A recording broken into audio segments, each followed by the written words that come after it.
Hello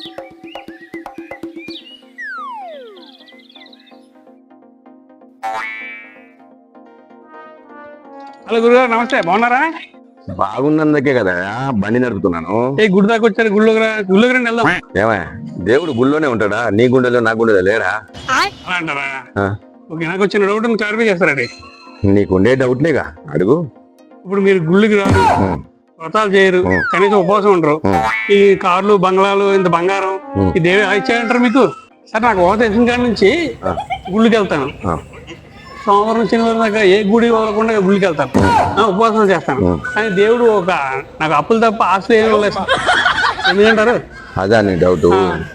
నేను పోయిన జన్మలో చాలా పెద్ద పుణ్యం చేసి ఉంటా, అందుకని నాకు ఈ జన్మలో ఇంత బంగ్లా, కారు, బంగారు, ఐశ్వర్యం ఇచ్చారు.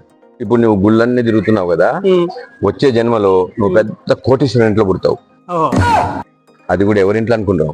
అంబానీ మనవాడు ఉన్నాడు కదా, ఆయన కొడుకు కడుపున పుడతావు. అబ్బోయ్, ఒకవేళ వచ్చే జన్మ మనిషిగా కాకుండా ఏ దోమగానో ఏ గానో చేమగానో పూర్తి పరిస్థితి ఏంటి సార్? మనిషిగా పుడితే ఐశ్వర్యాన్ని అనుభవిస్తావు. అదే దోమ చీమ పుట్టావనుకో మోక్షం వస్తుంది. అదేంటి సార్? చూడు, దోమ చీమ గడిస్తే నువ్వేం చేస్తావు? నలిపేస్తాం. మోక్షం వచ్చినట్టేగా. చూసించాలి కానీ నేను రోజు స్నానం కూడా చేయను తెలుసా? ఎందుకు సార్? సపరిపోతుందిగా.